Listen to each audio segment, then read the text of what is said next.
Itondere gufata amata uko wiboneye igihe utwite. Bishobora kugutera ibibazo igihe wayafashe uko wiboneye kandi utwite. Nk'uko twabibonye mu kiganiro cyacu cyabanje, nibyo koko amata afite imimaro igiye itandukanye ndetse ni n'ingenzi kuyafata igihe utwite, ariko ugomba kwitonda kuko utitonze bishobora kuguteza ikibazo cyangwa se bishobora no gutera umwana ibibazo bigiye bitandukanye. Muri iki kiganiro rero tugiye kubasobanurira impamvu ari ngombwa kwitondera gufata amata uko wiboneye igihe utwite, ariko kandi duhite tunakubwira uburyo ugomba kuyafatamo ukaba wizeye ko byibura at least uri safe.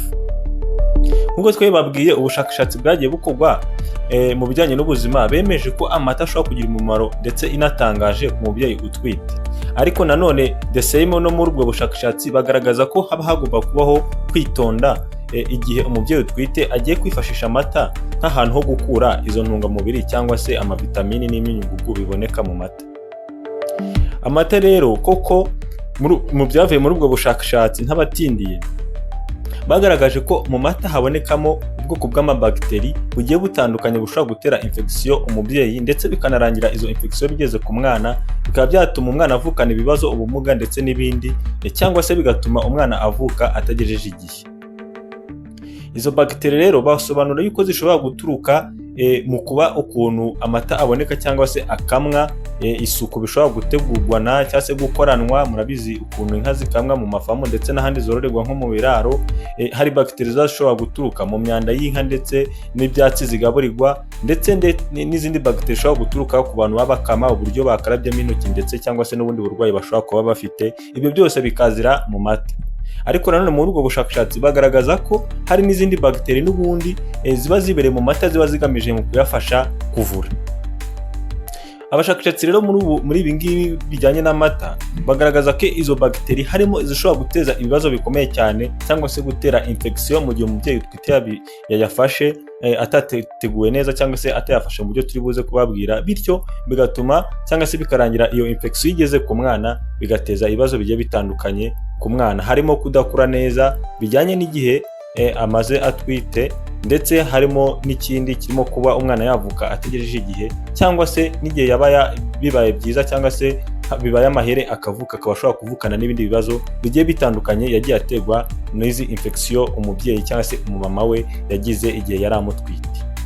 N'abatindiye rero harimo bagiteri zigiye zitandukanye kuko nababwiye z'ibyiciro bigiye bitandukanye, ariko muri izo bagiteri hari zo tugiye kubabwiramo, ntabwo zose turi buzivuge. Bagaragaza ko mu mata hashobora kubonekamo bagiteri izwi ku izina rya Campylobacter jejuni. Iyi bagiteri bakaba bagaragaza ko ishobora guturuka muri uriya mwanda w'inka cyangwa se ibizwi uriya mwanda w'inka muri makeya, bityo bigatuma mu gihe umuntu ari gukama nyine mu gihe atigengesereye, ino bagiteri ikaba yajya mu mata bikazateza ibibazo ku mubyeyi ugiye unyweye ayo mata kandi atwite. Hakabamo n'indi bagiteri izwi ku izina rya Salmonella spp, bagiteri izwi ku izina rya Escherichia coli cyangwa se E. coli, bagiteri izwi ku izina rya Listeria, ndetse n'indi izwi ku izina rya monocytogen, bagiteri izwi ku izina rya Staphylococcus aureus, ndetse n'indi bagiteri izwi ku izina rya Mycobacterium bovis. Izi rero bagiteri cyangwa se ubu bwoko bw'amabagiteri cyangwa se izi mikorobe zikaba zishobora gutera infection umubyeyi, bityo iyo infection ikaba ishobora kugera no ku mwana, bikaba byamuteza ibibazo. Bishobora guteza ikibazo ku mubyeyi ndetse kandi bishobora no gutera n'ikibazo ku mwana bijyanye no kuba umubyeyi hari imihindagurikire buriya iba mu budahangarwa bw'umubyeyi igihe atwite, wenda nabyo tuzabikoraho ikiganiro.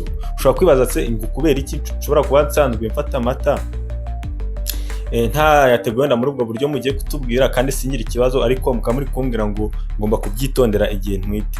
Wenda tuzabisobanura ku buryo bwimbitse impinduka zibaho mu bijyanye n'ubwirinzi cyangwa se n'abasirikare b'umubiri ku mubyeyi utwite, ariko icyo wamenya hano nuko igihe umubyeyi atwite biba byoroshye cyane ko ashobora kugira zino infection kandi bitewe n'aya mabagiteri turi kuvuga ugereranyije no mu gihe gisanzwe. Kuri iyo mpamvu uba ugomba kwitonda. Rero ni ubuhe buryo ushobora guteguramo amata cyangwa se ni izihe ngamba ushobora gufata ku bijyanye n'uburyo uteguramo amata yawe kugira ngo ugabanye ibyago byo kuba wagira cyangwa se wakwatakwa n'izi bagiteri cyangwa se n'izi mikorobe zikazagutera infection ndetse bikanarangira igeze ku mwana. Iya mbere rero ni uburyo bwasizweho n'umugabo witwaga Pestul.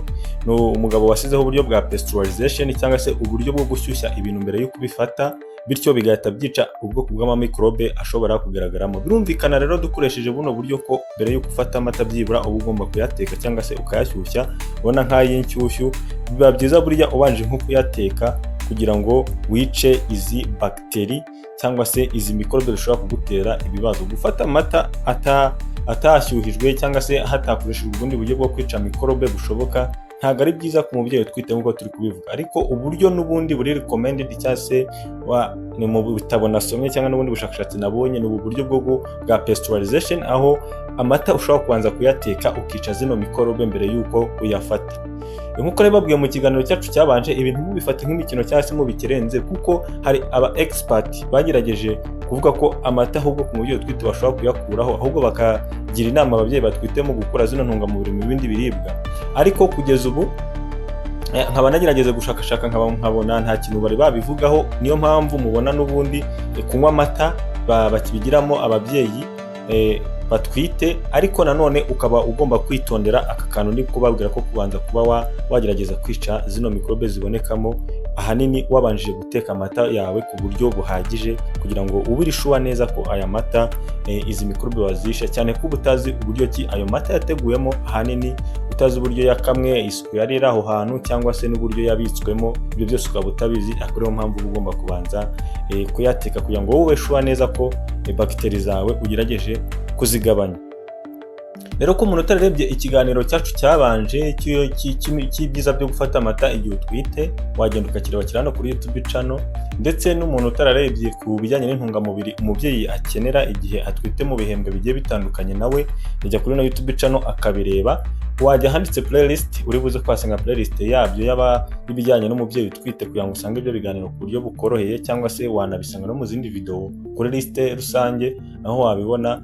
Rero niba wakunze kino kiganiro wakanda like, ugakora share ku nshuti zawe, ndetse ukanakora subscribe kugira ngo tuzabicikwa n'ibiganiro binyura hano kuri The Helpful Olivier. Iyi ni YouTube channel ibageze ibiganiro bigamije hanini mu kudufasha kumenya ko twabungabunga ubuzima bwacu, kandi ikindi mugomba kuzirikana nuko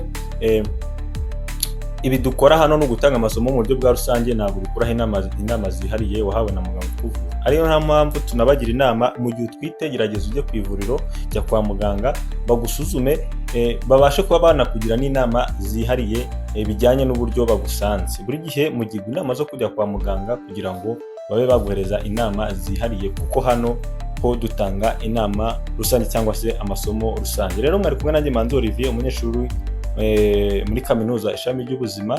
Tuzabane rero mu biganiro by'ubutaha. Ciao ciao.